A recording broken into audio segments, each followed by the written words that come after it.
Assalamualaikum warahmatullahi wabarakatuh. Materi kesempatan kali ini ialah sumber hukum Islam, yaitu membahas tentang Al-Quran, Al-Hadis, dan Ijtihad. Baiklah, yang pertama adalah Al-Quran. Al-Quran itu adalah, atau definisinya adalah lafaz qara'a, mempunyai arti mengumpulkan dan menghimpun, dan arti qiraah adalah menghimpun huruf-huruf dan kata-kata satu dengan yang lain dalam suatu ucapan yang tersusun rapi. Quran pada mulanya seperti qiraah, yaitu masdar atau infinitif dari kata qara'a, qira'atan, qur'anan, seperti di dalam surah Al-Qiyamah ayat 17 sampai 18. Kemudian pengertian Al-Quran menurut istilah kalamullah yang bersifat mukjizat yang diturunkan kepada Nabi Muhammad SAW, yang dibaca dan juga tertulis di mushaf, diriwayatkan secara mutawatir, dan membacanya merupakan suatu ibadah yang dijanjikan pahala. Al-Quran terdiri dari 6.326 ayat, 114 surah, dan 30 juz. Kemudian nama dan sifat dari Al-Quran. Al-Quran mempunyai nama-nama lain seperti Al-Kitab, Al-Furqan, dan juga Az-Zikri. Kemudian sifat-sifat dari Al-Quran itu sendiri adalah An-Nur, Huda, Rahmat, Nasihat, Mubin, dan lain-lain. Nah, jadi dia punya nama-nama lain dan juga dia memiliki sifat-sifat yang sudah disebutkan tadi. Kemudian ciri atau karakteristik dari Al-Quran. Al-Quran itu adalah firman Allah atau kitab ilahi, bukan karangan Nabi Muhammad. Kemudian kitab Al-Quran itu merupakan kitab suci yang terpelihara. Jadi tidak ada yang bisa merubahnya, atau Allah sendiri yang memelihara isi atau kalamnya itu. Kemudian kitab suci yang merupakan mukjizat ya. Kemudian menjadi penjelas dan dipermudah pemahamannya. Kemudian dia kitab suci yang lengkap. Kemudian maksudnya di sini adalah lengkap itu segala macam masalah-masalah yang dihadapi oleh manusia itu akan bisa terjawab oleh Al-Quran. Makanya lengkap dari yang tersembunyi, yang pribadi, sampai yang umum. Kemudian kitab suci ini untuk segala zaman begitu ya. Dia dari zamannya sebelumnya dan zaman di saat dia turun, dan juga sampai nanti ke depannya ya, gitu ya. Jadi seluruh zaman. Kemudian kitab suci ini adalah kitab suci untuk seluruh manusia. Jadi tidak peduli bangsa apapun, dari manapun, kitab suci ini diperuntukkan untuk seluruh manusia. Itu adalah ciri khas dari Al-Quran. Kemudian kandungan dari Al-Quran yang tadi dikatakan sebagai karakteristiknya itu adalah lengkap, maka isinya itu adalah hampir semuanya itu mengandung akidah ya. Akidah itu adalah keyakinan, iman ya, masalah keimanan. Kemudian yang kedua adalah ibadah. Jadi di dalam Al-Quran itu ada ibadah-ibadah yang ritual yang disebutkan yang harus dilaksanakan oleh manusia. Kemudian ada juga ibadah-ibadah non ritual. Yang ketiga isinya adalah akhlak. Nah, akhlak ini juga di hampir semua ayat ya, diselipi pesan tentang akhlak ini, walaupun nanti ada ayat-ayat khusus tentang akhlak ini ya.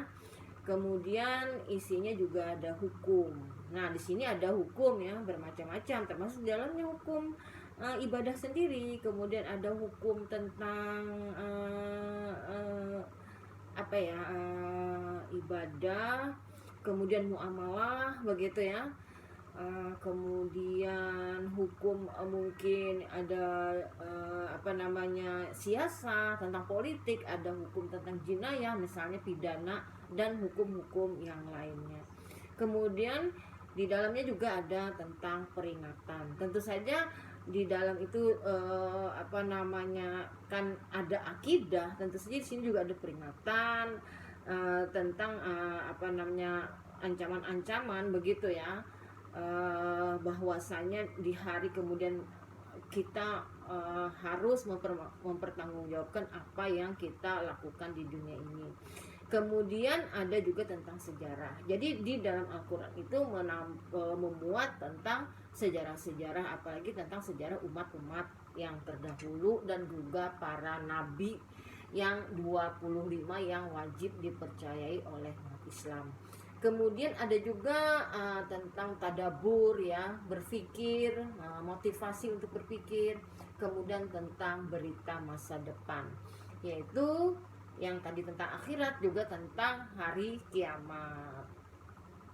Nah, itu adalah kandungan dari Al-Quran. Kemudian proses turunnya Al-Quran itu dia diturunkan pada bulan Ramadan ya, di malam Lailatul Qadar sebutannya.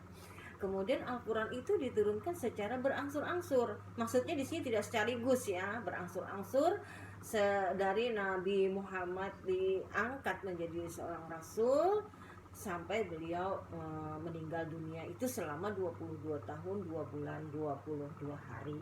Jadi dari Lauhul Mahfuznya itu ya kepada Nabi Muhammad itu diturunkan secara berangsur-angsur.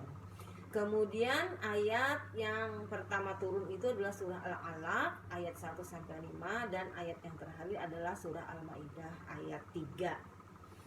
Itulah proses turunnya Al-Quran. Al-Quran ini turun dari ilahi, dari Allah SWT, disampaikan kepada Nabi Muhammad melalui malaikat Jibril dengan bermacam-macam cara. Ada yang langsung dihujamkan kepada Nabi Muhammad begitu ya. Ada yang Jibril datang menemui dengan wujud yang aslinya. Nah, itu ada bermacam-macam cara ya. Kemudian apa hikmah dia diturunkan secara berangsur-angsur, tidak sekaligus? Yang pertama adalah tentu saja untuk menguatkan atau meneguhkan hati Rasulullah. Karena setiap ada apa namanya ya, setiap Quran itu turun, Rasulullah selalu merasa apa namanya, ada selalu penguat untuk apa hati Rasulullah yang berjuang untuk menyampaikan apa namanya pesan ilahi ini. Kemudian untuk menjawab tantangan sekaligus mukjizat. Jadi ayat-ayat Al-Quran tuh turun ketika ada pertanyaan, ketika ada masalah, maka di situ ada Al-Quran ada menjawab tentang itu ya. Kemudian mempermudah hafalan dan memahaminya. Jadi dia kan karena turunnya sedikit-sedikit begitu ya, maka akan lebih mudah untuk menghafalnya. Tetapi diingat, perlu diketahui bahwasanya memang hafalan itu utama sekali Pak, karena memang orang-orang Arab ya, pada saat Al-Quran itu turun mereka adalah penghafal yang luar biasa ya. Tapi juga Al-Quran itu ditulis. Jadi sejak dia turun dia sudah ditulis. Jadi para sahabat Nabi yang menulis seperti Zaid bin Sabit, Ali bin Abi Thalib, mereka itu yang mencatat ayat-ayat yang turun itu selain dihafal ya. Kemudian kesesuaian dengan peristiwa-peristiwa, tahapan-tahapan hukum. Jadi kadang-kadang ada ayat itu turun baru menghimbau, nanti turun lagi baru fix begitu, melarang. Seperti misalnya khamar itu ya, tidak diturunkan, tidak diharamkan serta-merta, tetapi bertahap. Nah, itu adalah hikmah diturunkannya Al-Quran secara berangsur-angsur. Secara singkat itu tentang Al-Quran. Kemudian yang kedua adalah sumber hukum Islam itu adalah hadis. Hadis itu secara bahasa artinya jadid, qorib, khabar. Jadid itu lawan dari pada qadim. Qadim itu terdahulu. Jadid itu terkemudian. Qorib itu dekat, maksudnya belakangan atau dekat dengan kita. Kemudian khabar itu artinya berita atau informasi. Ini secara bahasa. Kalau secara istilah atau pengertian secara istilah, hadis itu adalah segala ucapan, perbuatan, hal ihwal atau takrir Nabi Muhammad SAW. Bisa juga sahabat, bisa juga tabi'in. Jadi ada, kalau yang hadisnya itu Nabi, itu namanya hadis marfu. Kalau hadisnya itu hanya sampai sahabat, maka disebut mauquf. Nah, kalau hanya sampai tabi'in itu maksudnya orang yang bertemu dengan sahabat Nabi dan meninggal dalam keadaan muslim, maka hadisnya tadi disebut hadis maktub. Ada sedikit bagaimana pengertian dengan sunnah.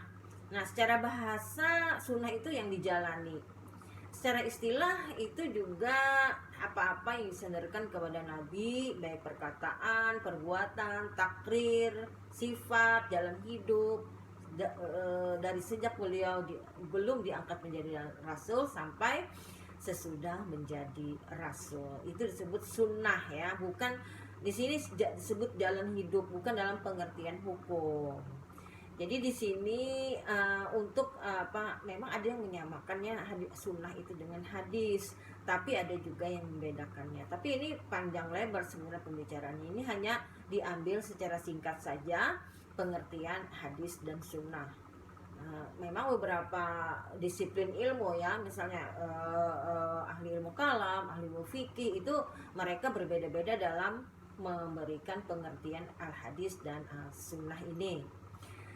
Kemudian apa yang dimaksud hadis qudsi? Hadis qudsi itu adalah firman Allah yang disampaikan oleh Nabi, baik beliau dapatnya dari mimpi atau dari ilham, atau langsung dihujamkan kepada pikiran Rasulullah secara khusus ya. Tapi di sini bedanya dengan Al-Qur'an, hadis qudsi ini dia redaksi atau susunan kalimatnya itu dari Rasulullah. Sedangkan Al-Qur'an itu semuanya makna dan redaksi kalimatnya semuanya dari Allah. Itu bedanya dengan hadis qudsi dan firman Allah yaitu Al-Qur'an. Kemudian ada istilah hadis maudhu. Hadis maudhu adalah sesuatu yang disandarkan kepada Rasulullah tapi berupa kebohongan, sesuatu yang dibuat-buat di mana Rasul tidak pernah mengatakannya. Ini bisa tidak pernah mengatakan, tidak pernah mengerjakan, dan tidak pernah menetapkannya. Hadis ini maudhu itu artinya hadis palsu. Jadi orang yang mengada-ngadakan kalau Rasulullah, padahal Rasulullah tidak pernah berkata seperti itu. Jadi ini hadis seperti ini ditolak ya. Hadis seperti ini tidak boleh diamalkan atau tidak boleh dipercayai. Kemudian hadis maudhu itu dapat dikenal dari 3 cirinya ya. Bisa dari rawi, bisa dari sanad, bisa dari matan. Sebab hadis itu ada 3 memang. Sanad itu adalah sandaran ya, bersambungnya suatu rawi kepada Nabi Muhammad sampai kepada penulisnya. Kemudian ada rawi itu adalah periwayat hadisnya. Kemudian matan itu adalah isi hadisnya. Jadi kalau misalnya sanad dan rawi itu tadi, mungkin para ahli hadis yang bisa menentukan bahwa hadis itu hadis dhaif, bahwa hadis itu hadis sahih, bahwa hadis itu hadis maudhu adalah para ahli hadis. Mungkin kalau orang yang awam bisa melihat dari ciri matannya atau isi hadisnya. Kalau isi hadisnya itu aneh atau terdapat kejanggalan, maka bisa dikatakan bahwa hadis itu maudhu atau hadis palsu. Nah, sanad itu tadi sudah Ibu jelaskan ya, sanad dan matan. Sanad itu adalah sandaran, maksudnya bersambungnya dari penulis hadis sampai kepada Rasulullah. Kemudian kalau matan itu adalah isi hadis. Kalau dilihat dari jumlah perawi, hadis itu ada 2. Yang pertama hadis mutawatir, yang kedua hadis ahad. Hadis mutawatir itu adalah orang yang rawi yang meriwayatkan di situ sangat banyak, sehingga tidak mungkin mereka bersekongkol dalam mengadakan dusta. Jadi hadis mutawatir hadis tertinggi ya, hadis tertinggi dalam kualitas suatu hadis dari segi kuantitas. Kemudian ada hadis ahad. Hadis ahad itu hadis diriwayatkan oleh 1 orang atau 2 orang atau 3 orang dan tidak melebihi jumlah rawi pada hadis mutawatir. Kemudian yang kalau mutawatir tadi sudah pasti, sudah ketentuannya pasti sahih secara kualitas. Yang hadis ahad tadi secara kualitas bisa terbagi tiga, bisa hadis sahih, bisa hadis hasan, bisa hadis dhaif. Hadis sahih tentu saja sanadnya bersambung, rawinya terpercaya, ya, dobit itu kepintarannya, kemudian akhlaknya terjaga. Jadi itu disebut hadis sahih. Matanya juga tidak terjadi kecacatan. Kalau hadis hasan, kualitasnya itu di bawah hadis sahih. Mungkin ada yang agak kurang, ya, hafalannya itu hadis hasan.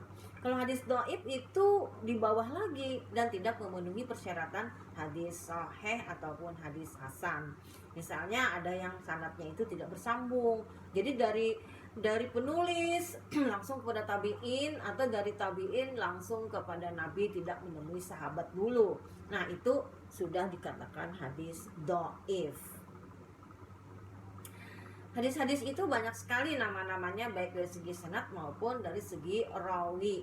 Mungkin ada kamu bisa nanti baca di PPT-nya ini istilah-istilahnya, ya. Cuma kalau mau mempelajarinya secara detail ini sangat panjang sekali. Misalnya kalau hadis yang tidak bersambung itu tidak bersambungnya di mana begitu, perawi-perawinya itu. Nah, itu ada nama-namanya, ada hadis mursal, munqati, ya. Kemudian ada juga yang karena rawinya itu tercela, misalnya suka berdusta atau apa, maka ada nama hadisnya tersendiri. Jadi setiap ilmu tentang perawi hadis gitu, ya. Jadi setiap perawi itu dikenal dan diteliti oleh para ilmuwan, ya, untuk menentukan hadis itu sahih atau dhaif dan ataupun hasan. Kemudian beramal dengan hadis dhaif. Hadis dhaif tadi adalah hadis yang tidak memenuhi persyaratan hadis sahih ataupun hadis hasan. Maka ada 3 mazhab. Mazhab yang pertama adalah membolehkan secara mutlak beramal dengan hadis dhaif. Kemudian mazhab yang kedua adalah tidak membolehkan sama sekali beramal dengan hadis dhaif. Kemudian mazhab yang ketiga, mereka membolehkan beramal dengan hadis dhaif asal bukan akidah dan bukan ibadah, hanya sekedar amalan-amalan untuk menambah kekuatan iman begitu, ya, memperbanyak ibadah, ya, seperti salawat begitu, ya. Jadi kalau ada seperti itu boleh menggunakan hadis dhaif. Tapi kalau untuk akidah dan ibadah mahdoh yang sudah ditetapkan, tidak boleh memakai hadis dhaif. Kemudian kita masuk kepada usul fiqh atau penetapan hukum. Jadi dalam Islam itu ada usul fiqh. Usul fiqh itu asal artinya, atau hukum Islam itu dilahirkan. Jadi kalau orang mau menetapkan hukum Islam itu harus mengerti usul fiqh. Usul itu asal, ya, dalil begitu, ya. Fiqh itu hukum. Jadi di sini dalam kajian usul fikih itu ada memang 3 metode. Pertama metode deduksi, kedua metode induksi, dan ketiga metode integrasi. Metode deduksi itu gampang. Sudah ada dalil nih di dalam Al-Quran atau hadis, sehingga dari bahasanya itu bisa ditetapkan itu wajib atau haram begitu, ya, dari kalimat di dalam Al-Quran ataupun hadis. Misalnya kalimat aqimis sholat, dirikanlah sholat, maka ketika itu fi'il amr, maka hukumnya adalah wajib. Jadi sudah tertera di dalam bahasanya itu. Nah, kalau induksi dan integrasi itu suatu hukum yang ada di dalam peristiwa yang ada di dalam masyarakat, tetapi tidak ada dalilnya baik di Al-Quran ataupun hadis. Maka dari itu orang akan berijtihad, ya, atau berusaha untuk mengeluarkan hukum itu melalui beberapa metode. Jadi ijtihad itu berusaha untuk mengeluarkan hukum yang mana tidak ada ditemukan dalilnya di dalam Al-Quran maupun hadis. Begitu, ya. Macam-macam, ya. Kalau tadi kalau yang kayak kutiba alaikumusiyam itu dari kalimat suruh puasa Ramadan itu wajib, dari kalimat kutiba itu tadi deduksi. Tapi ada yang induksi dan integrasi itu, ya, dimana misalnya hukum menghisap ganja. Nah, ganja tidak ada di dalam Al-Quran, Maka ganja itu memabukkan, sama seperti khamar. Di dalam Al-Quran ada khamar itu haram. Maka ganja itu disamakan atau dengan metode menyamakan atau kias, maka ganja hukumnya haram. Ya, itu metode-metode yang lain lah, yang induktif dan integratif tadi. Sama integratif juga sama, tidak disebutkan. Jadi ada secara empiris atau secara kenyataan ada, tetapi tidak ada dalilnya. Kemudian orang yang berijtihad tadi disebut mujtahid. Cuma ada di antara kita ini yang tidak sanggup atau banyak ya. Kalau mujtahid itu mungkin hitungannya sedikit. Kalau yang lain itu tidak sanggup menjadi mujtahid. Maka ada dua di sini, bisa ittiba, bisa taklid. Kalimatnya ya, namanya ittiba itu muttabi, ittiba itu muqallid. Ittiba itu mengikuti mujtahid, tetapi dia ikut berdasarkan pengetahuannya, apa yang diambil oleh para mujtahid itu secara dalil. Kemudian muqallid atau bertaklid, taklid itu ikut aja kepada para ulama begitu, tanpa harus dia mengetahui, pokoknya ikut aja. Nah, itu taklid namanya. Orang-orang yang seperti ini ada. Jadi kalau dia taklid memang dia tidak punya kemampuan sama sekali, dan dia ikut apa yang dikatakan oleh ulamanya. Nah, itu adalah dari usul fikih tadi ya. Yang terakhir adalah qawaidul fiqhiyah. Qawaidul fiqhiyah itu ringkasan penyederhanaan bab-bab fikih untuk meringkas namun padat. Sehingga bisa orang memfatwakan atau mengeluarkan suatu hukum itu. Yang pertama adalah al-umuru bimaqasidiha. Maksudnya di sini adalah segala peristiwa itu dinilai oleh Allah berdasarkan maksudnya. Jadi innama a'malu binniyat. Kadang-kadang sama perbuatannya tetapi nilainya akan berbeda di sisi Allah. Kalaupun manusia tahu maksudnya, maka manusia akan bisa memberikan hukum pada suatu peristiwa tersebut. Kemudian al-yaqinu la yuzalu bisyak. Suatu keyakinan tidak boleh dihilangkan atau ditutupi oleh yang meragukan. Itu misalnya kalau orang yakin sudah berwudu, kemudian dia ragu batal atau tidak. Yang keraguannya itu harus dihilangkan, maka diambil yang yakin. Kalau dia yakin sudah berwudu, yang ragu itu adalah batal, maka diambil yang yakin. Harus dia ambil yakin dia sudah berwudu tadi. Kemudian al-masyaqqatu tajlibut taisyir. Sesuatu yang sangat sulit akan mendatangkan kemudahan. Ini kalau kita belajar tentang rukhsah ya. Sesuatu yang sangat sulit, misalnya orang sangat susah untuk sholat berdiri karena sakit, maka dia akan mendatangkan kemudahan, dibolehkan untuk duduk. Itu maksudnya al-masyaqqatu tajlibut taisyir. Kemudian ad-dararu yujalu. Jadi sesuatu yang memudaratkan itu mesti dihilangkan. Misalnya dalam suatu peristiwa ada manfaat atau madaratnya, maka walaupun ada manfaatnya itu tidak diambil karena menghitung madaratnya lebih banyak. Kalau seperti itu, madaratnya itu harus dihilangkan dulu. Nah, madaratnya harus dihilangkan dulu. Kemudian ada al-adatu muhakkamah. Suatu adat itu bisa menjadi hukum. Nah, ini biasanya urf atau adat ya. Adat itu bisa dia akan merupakan suatu adat asal tidak merusak akidah. Maka dia menjadi hukum yang mubah atau boleh ketika dia tidak merusak akidah dan tidak merusak ibadah. Maka adat itu bisa dihukumkan mubah. Kalau adat itu merusak akidah atau merusak ibadah, maka dia bisa dihukumkan haram, walaupun mungkin peristiwanya sama. Peristiwanya sama ini maksudnya misalnya kebiasaan mendatangi kubur misalnya. Maka dia di waktu mau masuk hari raya begitu ya, itu adat. Kalau hanya sekedar adat dia menjadi mubah. Tapi kalau sudah menjadi kalau tidak kesana akan begini, dia mayatnya akan kelaparan atau apa ya, ada suatu keyakinan di situ, maka adat itu menjadi haram hukumnya. Jadi di situ maksudnya adat bisa menjadi hukum sesuai dengan itu ya, kembali lagi al-umuru bimaqasidiha, tergantung kepada niat orang yang melakukannya. Demikian penjelasan secara singkat tentang tentang sumber hukum Islam ini. Sekian, wassalamualaikum warahmatullahi wabarakatuh.